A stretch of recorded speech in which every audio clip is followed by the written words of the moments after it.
everyone, welcome to the Ubisoft Forward post show. My name is Yusuf Naguid, and this is Assassin's Creed Valhalla. We're going to take a deep dive into about 30 minutes of gameplay, and we're joined by a very special guest here. Hey everyone, this is Philippe Bergeron, otherwise known as Fizz. I am the quest director on Assassin's Creed Valhalla. So Fizz, we're setting up here for what looks like an epic encounter. Tell us exactly what's going on here. Yeah, so here we're midway through the quest that we're showing for you before. Here we're looking at the assault of Burg Castle. So these are big moments that usually sort of culminate at the end of the story. And so here Eivor, our Viking raider, is taking a group of raiders and Fyrds into Burg Castle to go and take down Rued and his clan. So who exactly is Rued, and why does Eivor sort of want to pick a fight with him?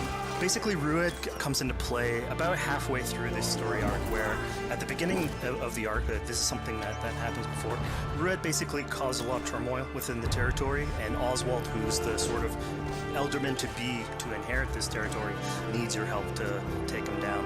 Oswald having just been defeated in a previous quest, and so here this is revenge, but also accomplishing your ultimate goal. So Fizz, as you're talking, we're seeing some of the combat of Valhalla. Can you tell us a little bit about the changes to combat this time around?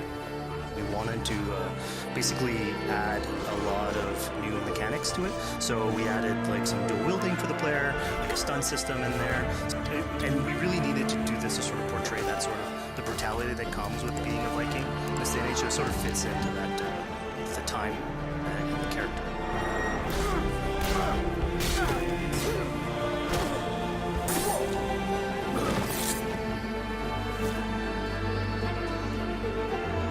He lives. Oswald lives! Eivor, is that you? Shut your ass, twig spine. Here, Eivor has taken her entire army through the assault, and finally, it's revealed that our Elderman, our ally, Oswald, is still alive, and Rued has him captive. So this is what it comes to, Wolfkist? Two Danes fighting over a filthy Saxon whoreson? If this swine is your prize, come and get him! So now that we've seen that Oswald is alive, we have Rued within our sights. What's the next step here? So the next move for Eivor is to finally face off against Rued. She has her allies, they can take care of the rest of the army. Now it's time to go one-on-one against Rued in one of our boss battles, actually. Your battle is not yet won, Oswald. And it's worth pointing out, actually, that here what we're showing is the player going and facing off against Rued aggressively, but we tend to always have to support a 360-degree approach in these things. So the player could have approached us a little bit more stealthily and gotten at least like a good critical hit on either Rued or his wolf, and so you can play this a little bit more strategically if that's your playstyle. So we're not only fighting Rued here, but also his pet wolf, right? Here, one of my preferred strategies is to eliminate the wolf first, just focus fire on him. It takes at least one opponent out of the combat. Now, Rued will have extra abilities that come into play if you do eliminate his wolf, but I think having one opponent less in the battlefield makes for a good strategy in the whole.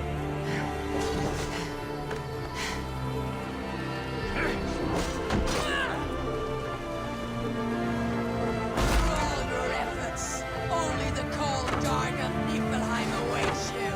Valhalla is my destiny. That fate will not be met today. Riders, they should be ruled, Wolfkist. They thralls, not treated as equals. You're better than this, than all of them. Do not drag me down to the sewage you wallow in. She is a Dane fight tooth and nail for assassin. You'd throw in with these wastrels? These arrogant swine? Eivor, no! He should be tried before God, a lawful assembly. Alright, so we've defeated Rued, we've freed Oswald. What comes next?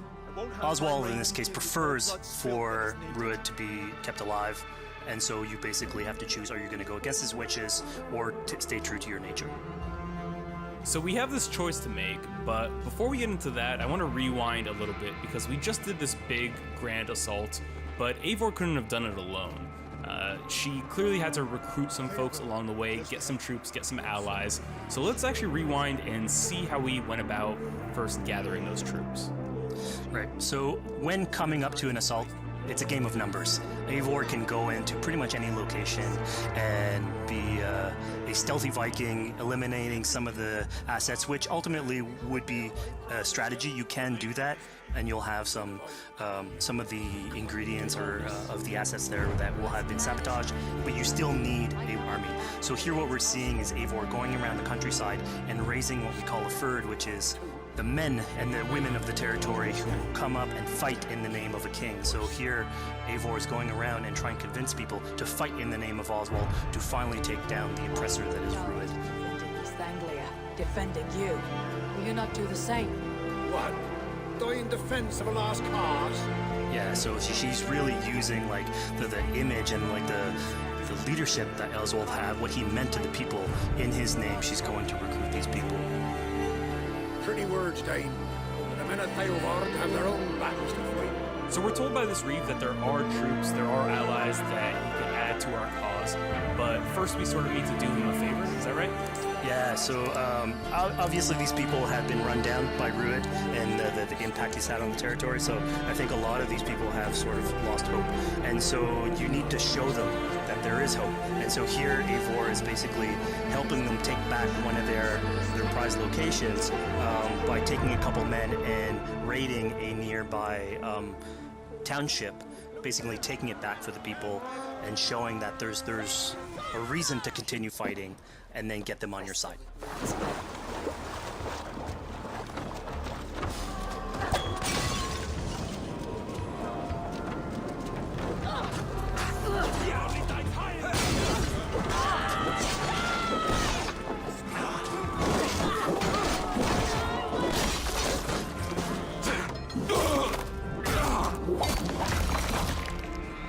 When Eivor does this, obviously you have access to a full suite of abilities. So again, the improvements that we've done to the fight system, you have some brutal axe throwing in there. You have archery or like a range combat abilities in there as well.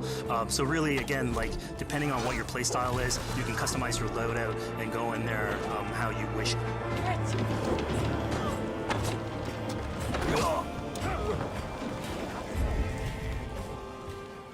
Fizz, we just saw this giant pulse go out. What exactly was that? So that is what we call the Odin Site. The Odin Site is basically our interpretation of the Eagle Vision from previous games, and we thought it was good to sort of bring that back. It's basically Eivor's intuition. It's how she perceives the world. When the player uses that, it'll highlight basically interactive objects, like things that will bring her an advantage. So we'll have arrows, like health consumables that are in there. So it really is like a good way of sort of understanding the world and showing you like things that you can go and touch. Yeah, I mean, speaking of things we can touch, we just picked up this awesome new weapon. It's something we wanted to play with on Assassin's Creed Valhalla, where we have fewer weapons in the game, but you can invest in them more, so that they become your weapon. And so depending on what your preferred playstyle is or your preferred weapon type, then you can go and choose, I'm gonna fight with this weapon and invest heavily into that. Not only are we looting weapons, but we see something here called the Book of Knowledge. Can you tell us a little bit more about that? The unlocked skills for players. So here you can see the Valkyrie dive that has just been unlocked. We have these spread out throughout the world, so again, to promote exploration and discovery. As you travel through the world and you explore locations, you can find these books that will add abilities that you can go and invest in, put into your loadout, then go into the different locations or the different quests in the game and use those depending on what your playstyle is. Now we've recaptured this village, we've secured more troops for our assault. Let's jump back now and figure out what we want to do with Rued. The rightful king of East Anglia has spared your life today, and so it will be.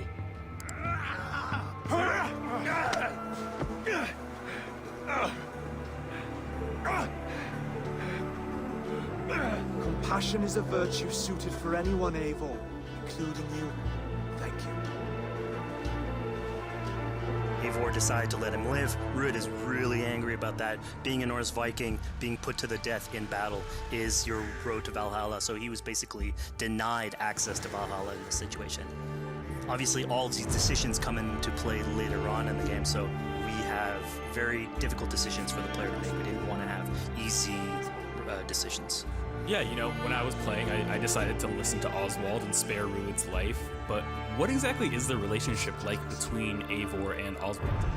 So the relationship between Eivor and Oswald is an alliance. It's basically Eivor is surrounded by territories that initially getting into England are hostile towards her, and obviously if you want to set up a new settlement, you want to make sure that your neighbor is friendly.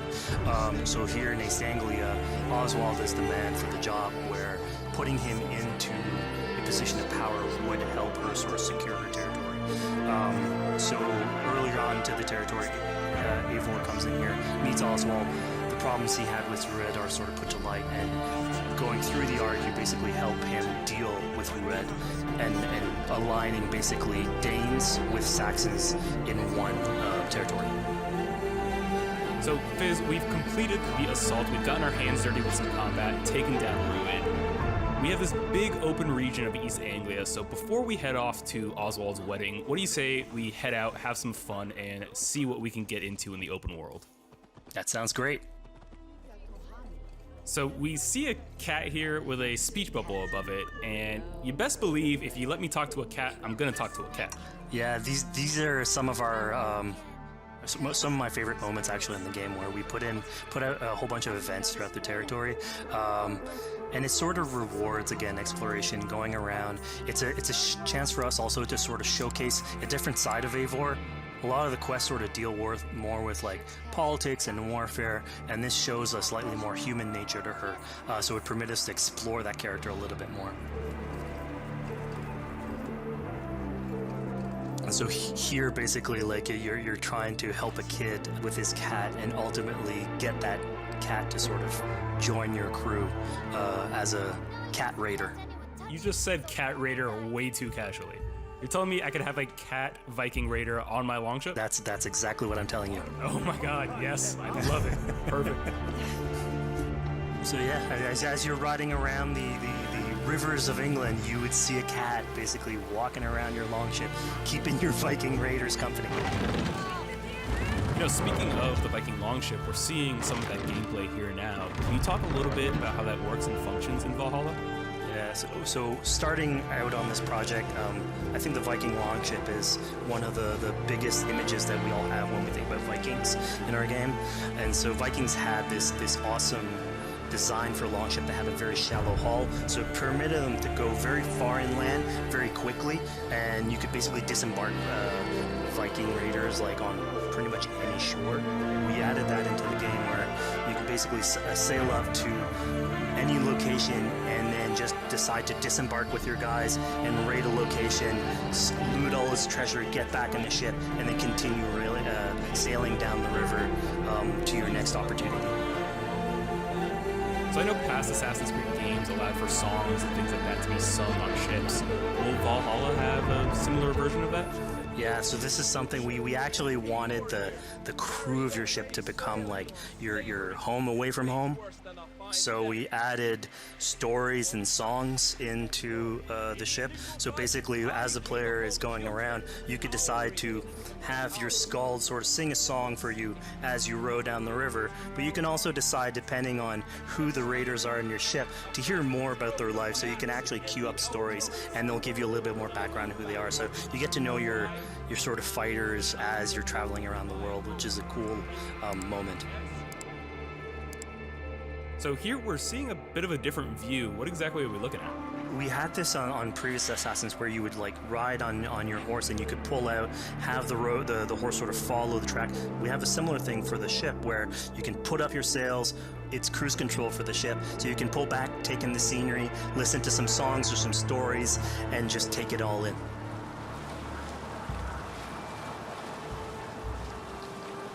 So, you know, speaking of Viking songs, we have an activity here that's not exactly singing, but kind of related, right?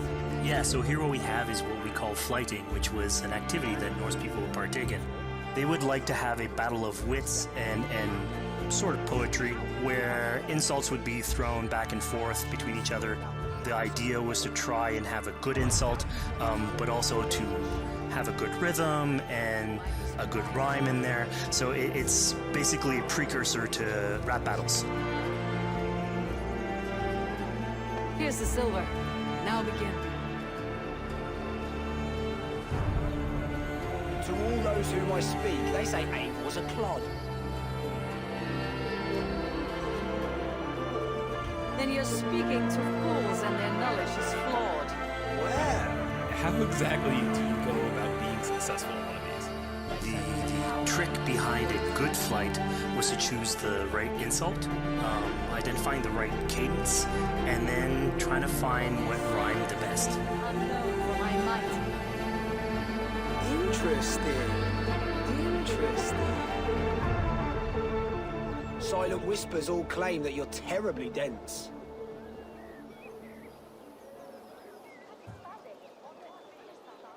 Then you've clearly misheard them. My wit is immense. Oh, you looked out with that one. Well, what a surprise. Eivor of the Raven clan is a true talent. I'm shocked. Don't believe everything you hear, unless it touches on my flighting. Then heed every word. Take the coin. So now that we've proven our sharp tongue and wit, I think it's time for a bit more relaxing activity. So we're fishing here. Yeah, that's it. So we gave Eivor a fishing line, so you can actually throw out a line and go catch some fish. This is used basically to play into our new health loop, where the player will lose health in the world, and it doesn't automatically regenerate like we would have in the past. So you actually have to go out and get some supplies. So you'll find mushrooms and some food that you can gather. But here, like you can also catch some fish and consume that to regain some health. We also will sometimes have it in certain quests. So it's a good way to sort of chill out on the side of the water and just, again, take it all in.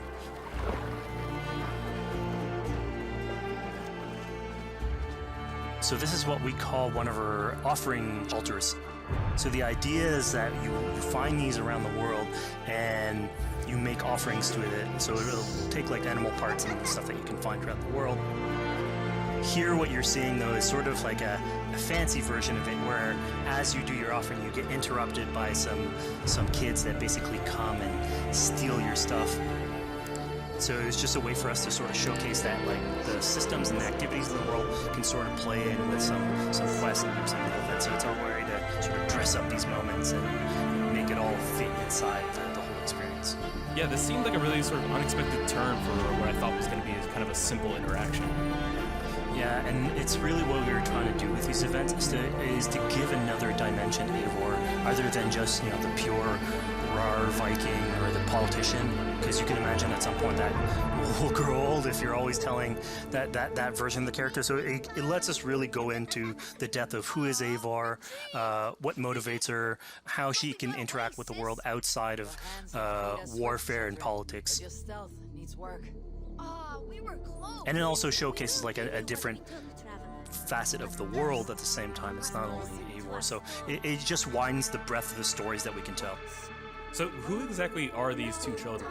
These are kids of East Anglia. They are going through tough times with whatever Rued's been doing to the territory, and so they're just here trying to survive and basically exploit the people that are there to make offerings.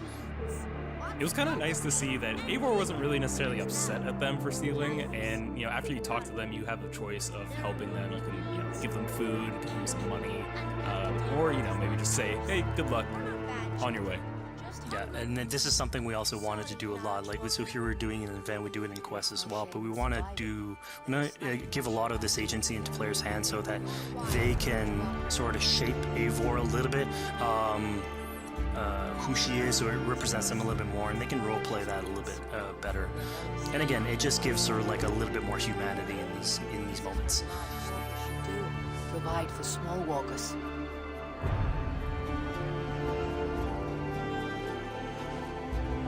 Here, large walker. A necklace. Yes, it's a St. Martin seal. You're welcome here anytime, large Walker. You're one of us now. Visit us, okay? I will. Take care now, small green walrus. So I think AC veterans might recognize this here, but what exactly is Eivor chasing down? Yeah, so here you're seeing Eivor running down one of her tattoo images. So this is challenging the player on free run abilities, but also for fans of the series, sort of pulling at their heartstrings for some beloved features. So are we going to be able to tattoo Eivor?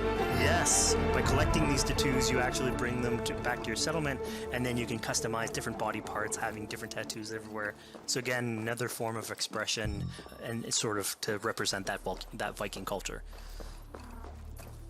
Fizz, one of my favorite things when I was just out there exploring East Anglia was coming upon a house or a building and realizing that there was a chest inside, but that there was no easy way in. And in this case, I saw all the doors were barred, but I knew that because there was a chest in there, there must have been some way to get inside. So I went around the back and, found a way in. Yeah, I'm glad you actually caught on to that. You're pointing at something that we wanted to work on a lot on Valhalla, where we wanted the exploration to make you feel smarter. So we played a lot with puzzle solving, so making sure that every house that you find sort of appeals to you, like it draws your attention, and then when you want to come and explore it, it's not given to you. You still have to work for it a little bit, so it'll challenge you on your observation skills, logic, just trying to find how do I get into this. So we play a lot with level design, quest design to offer challenges to players, and you basically come out of it like with a better feeling for the exploration, but you also get to see more of a story behind these locations which we've crafted. So it gave us a little bit more time to sort of slow down the experience and tell a different version of a story.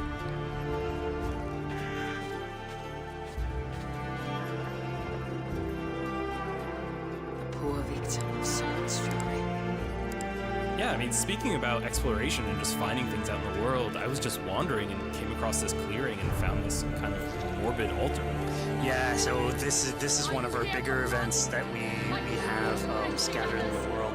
So as Eivor explores, she can find altars like this, and by interacting with them, here it's a trap that's been set by this character named Regan.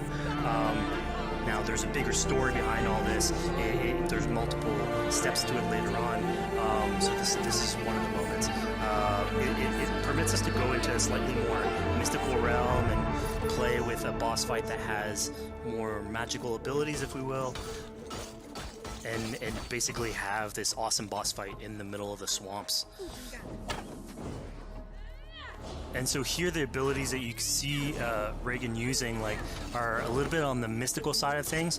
What's happening is Eivor at the beginning in that trap is poison, and so she starts sort of hallucinating, seeing the world in a sort of different light and filter. And so that's sort of what lets us go into the realm of the weird. My rage, spirit of my father's rage, fill me!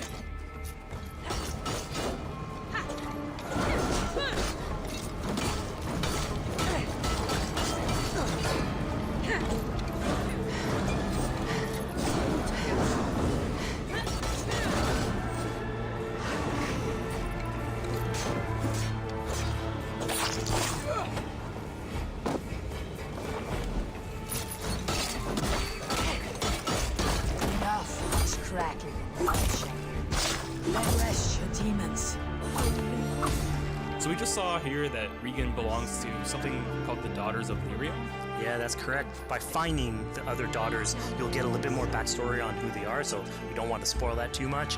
But it creates like a sort of greater story that is not on the main path in any way, but it is still very rich and adds to the lore of this world and actually plays into history. So we just had a really exciting, really intense boss battle. I think it's time for something a little bit more relaxing and calming down. Yeah, it's all about pacing yourself with the highs and the lows. So here we have a low chill moment of what we call building a cairn. So Eivor, as she explores the world, will find these sort of meditative areas where you have a pile of rocks that you can just stack on one on top of another using physics. And I mean, yeah, the ultimate goal is to try and get the highest pile of rocks, but really it's about taking in the sights, relaxing, taking a step back, and just building something. Stack stones into cairns. These? Yes. Think of this as a test of mind and wit. Stack the cairn stones high and wide into any shape you like. I mean, you can spend as much time as you want building these things, making them as high as you want, as weird as you want. I'm sure like a lot of these stuff will end up on the internet, like people comparing structures. And the cool thing is that once you've built it and you decide to get out of it, it sort of stays there. And so that's yours, right? And until the moment where you come back and you want to build a new one. It's sort of cool that we were able to give that to players to express themselves. At this point in the demo, we've explored East Anglia, we've met some children, we've broken into a house, we've fought a boss, we've built a cairn. I think now it's finally time to go and head off to Oswald's wedding. Yeah, so this is the moment it's all been building up to. By the moment you get into the territory, it's sort of like mentioned by Oswald that he's trying to get married with his Dane lady. And so as you go through the arc, that's sort of like the underlying thread. Really, it's about Rued creating turmoil in the territory and helping Oswald sort of get above that and show that he's a good leader. And so you finally, after going through all of that arc, finally get these two together, go through their wedding, and you're invited to attend the ceremony. And then all the activities and fun times that comes afterwards. Yeah, as much as we've seen the brutal side of England, it's nice to see the joyous side of it as well.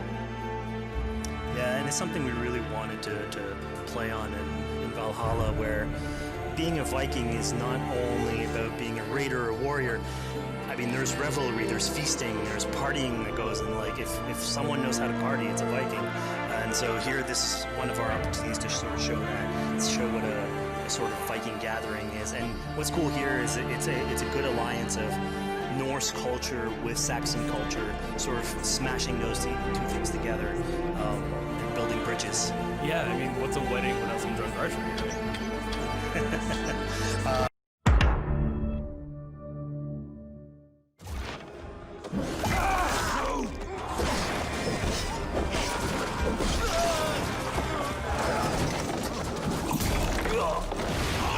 Hey everyone, welcome to the Ubisoft Forward post-show. My name is Yusuf Nagid, and this is Assassin's Creed Valhalla. We're going to take a deep dive into about 30 minutes of gameplay, and we're joined by a very special guest here. Hey everyone, this is Philippe Bergeron, otherwise known as Fizz. I am the quest director on Assassin's Creed Valhalla. So Fizz, we're setting up here for what looks like an epic encounter. Tell us exactly what's going on here. Yeah, so here we're midway through the quest that we're showing for you before. Here we're looking at the assault of Burg Castle. So these are big moments that usually sort of culminate at the end of the story. And so here Eivor, our Viking raider, is taking a group of raiders and Fyrds into Burg Castle to go and take down Rued and his clan. So who exactly is Rued, and why does Eivor sort of want to pick a fight with him? Basically, Rued comes into play about halfway through this story arc, where at the beginning of the arc, this is something that happens before, Rued basically caused a lot of turmoil within the territory, and Oswald, who's the sort of elderman to inherit this territory, needs your help to take him down. Oswald having just been defeated in a previous quest, and so here this is revenge, but also accomplishing your ultimate goal. So Fizz, as you're talking, we're seeing some of the combat of Valhalla. Can you tell us a little bit about the changes to combat this time around? We wanted to basically add a lot of new mechanics to it. So we added like some dual wielding for the player, like a stun system in there.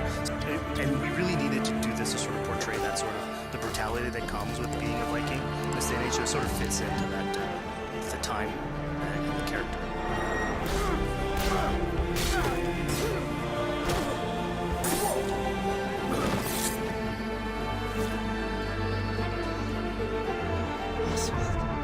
He lives. Oswald lives! Eivor, is that you? Shut your arse, twig spine. Here, Eivor has taken her entire army through the assault, and finally, it's revealed that our Elderman, our ally, Oswald, is still alive, and Rued has him captive. So this is what it comes to, Wolfkist? 2 Danes fighting over a filthy Saxon whoreson? If this swine is your prize, come and get him! So now that we've seen that Oswald is alive, we have Rued within our sights. What's the next step here? So the next move for Eivor is to finally face off against Rued. She has her allies, they can take care of the rest of the army. Now it's time to go one-on-one against Rued in one of our boss battles, actually. Your battle is not yet won, Oswald. And it's worth pointing out, actually, that here what we're showing is the player going and facing off against Rued aggressively, but we tend to always have to support a 360-degree approach in these things. So the player could have approached us a little bit more stealthily and gotten at least like a good critical hit on either Rued or his wolf, and so you can play this a little bit more strategically if that's your playstyle. So we're not only fighting Rued here, but also his pet wolf, right? Here, one of my preferred strategies is to eliminate the wolf first, just focus fire on him. It takes at least one opponent out of the combat. Now, Rued will have extra abilities that come into play if you do eliminate his wolf, but I think having one opponent less in the battlefield makes for a good strategy in the whole.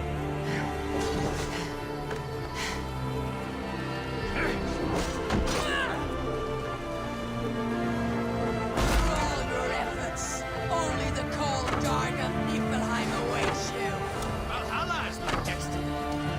That fate will not be met today. Why doesn't they should be ruled, wolf-kissed? They thralls, not treated as equals. You're better than this, than all of them. Do not drag me down to the sewers you wallow in. There's a Dane fight tooth and nail for a Saxon. You throw